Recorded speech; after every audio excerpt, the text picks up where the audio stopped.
Okay, so here we are with our 4 arms, and now we're going to connect them to the frame. The 2 arms with the wires that are straight on, these motors will rotate counterclockwise, and the 2 arms with the wires crossed, they will rotate clockwise. Here we're going to nominate the front and rear end of the drone. We've got the front facing forwards away from you, and how we arrange the arms is that we want to have both of the counterclockwise rotating motors on the front right and rear left side of the drone. For the other 2 arms that rotate clockwise, we want them on the front left and rear right side of the drone. So now all that's left to do is to connect the frame.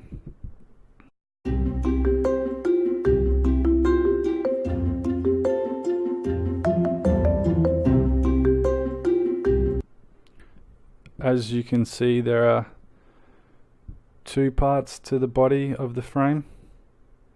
You want to sandwich the arms in between the frame, so you can designate the first one as the top.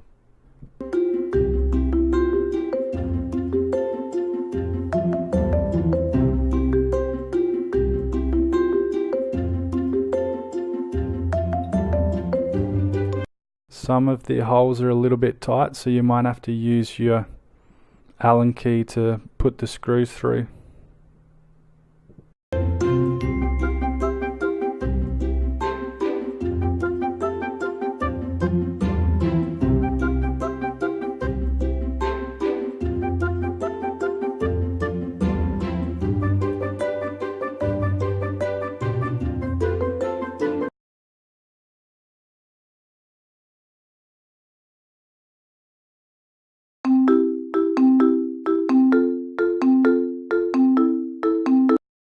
Also, you're going to want to have a battery lead.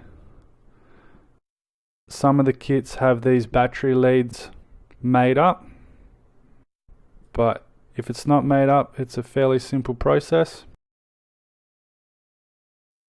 If you noticed on the batteries, you'll find a male XT60 connector.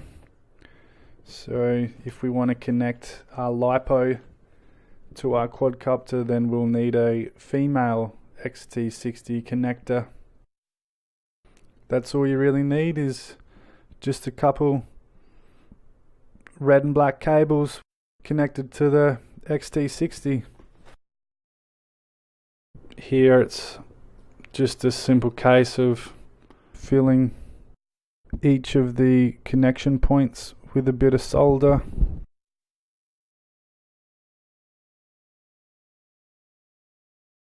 And then joining each of the wires by applying a little bit of heat and getting the wires fused together.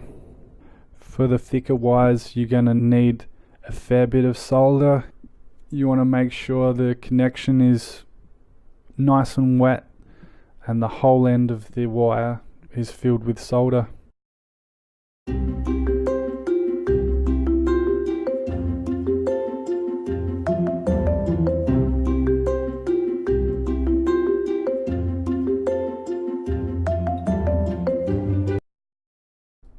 The last step in building your battery lead is to simply cut a little bit of heat shrink and cover each of the exposed connections.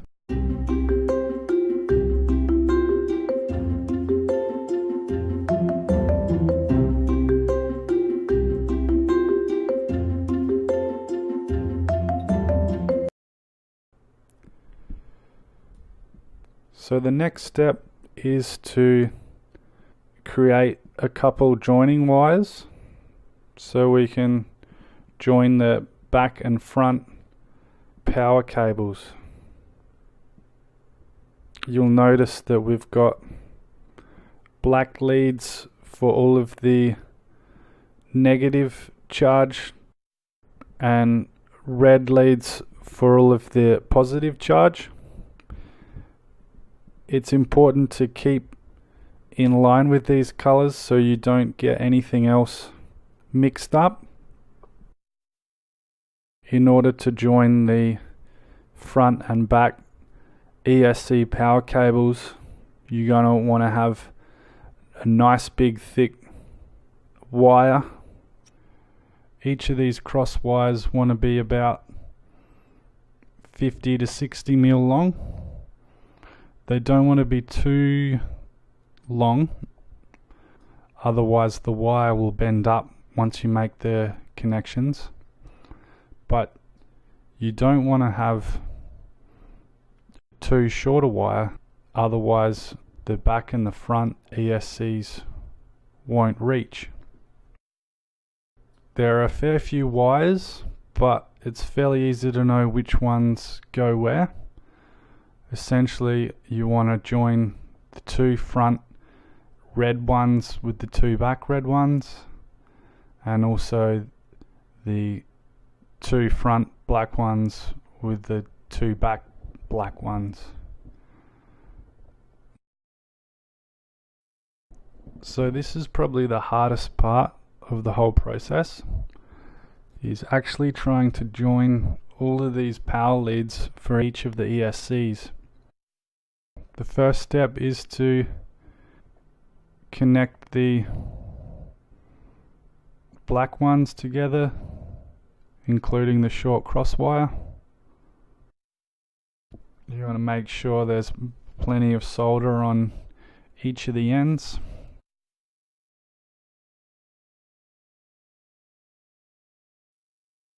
Once you sandwich the top and bottom part of the frame together, you really don't have that much room. When you've got 3 wires, you can do the connection a number of ways. Either you want to connect the 2 smaller ones together and then connect them onto the big one,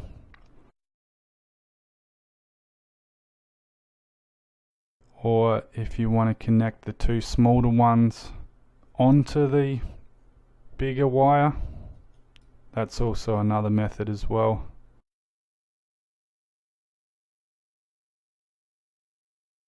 You'll know you'll have a good connection when you're soldering 2 wires together, because both of the ends will look molten and they'll fuse together. You can tell when you don't have a good connection when the wires fuse together but they still look like 2 individual ends. Sometimes when you've tried connecting too many times and you've got heaps of solder on all of the wires but they're still not connecting, it depends how much effort you want to put in. You can always cut a new piece of wire, tin it again, and try a fresh new join. Or if you think the connection is okay, you can always just leave it like it is. Also bear in mind that you're going to have to attach the battery lead as well. You'll attach this to the back power cables. Remember that we want to have heat shrink around these connections so there's no exposed wires. So here you can see we've got 2 pieces, one smaller, one large. Same process for the other end, just trying to fuse the black wires together.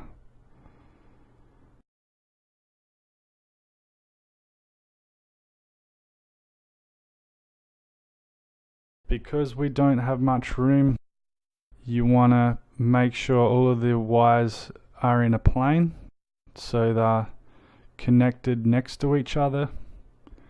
If you have the wires connected on top of each other, when you go to put the bottom frame on, you won't be able to because there won't be enough room.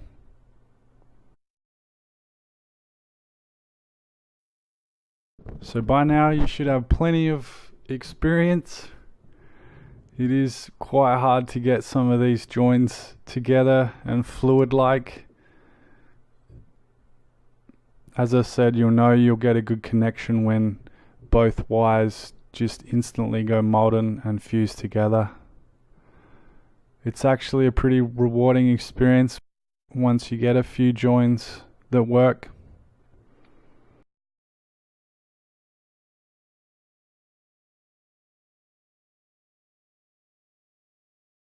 And also you're going to connect some JST connectors which provide power for the other components like the battery alarm and anything else.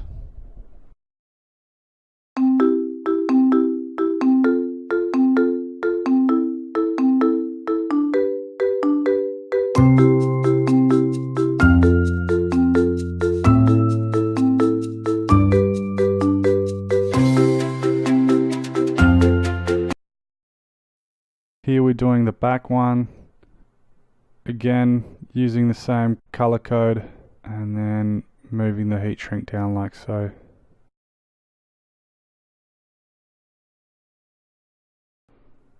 Here we are doing the same process with the red wires,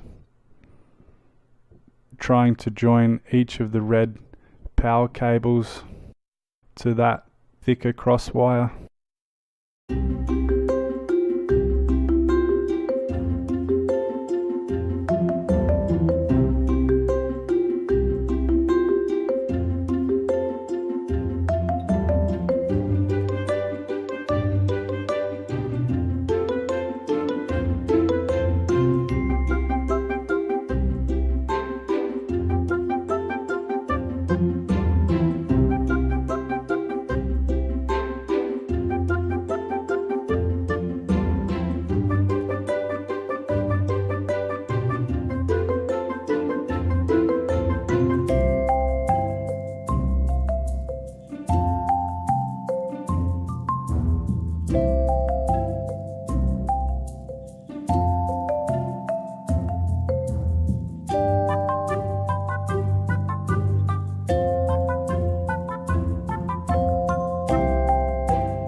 If you got a pair of helping hands or a second person that can hold the wire or even a pair of pliers, it certainly helps to get these connections nice and tight.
It's always handy to have one on the front as well. Here you can see it's a bit of a nightmare. There's plenty of wires going on, but the good thing here is that once we've got them all connected, we shouldn't have any problems. Now all that's left to do is to put the bottom of the frame on. It's a little bit tricky, but You want to make sure that all of the wires are laid as flat as possible, so there's enough room that the nuts can screw up tight. You might have to move the arms around or also the cables around so that both of the body frames can be screwed up tight. The problem areas are the front and the back, where you've got the larger joins. Simply move the cables around. The best way to put both of these frames together is to put a few screws in, tighten them up, and give the cables a bit of a wiggle where they're not tightening down, and try again.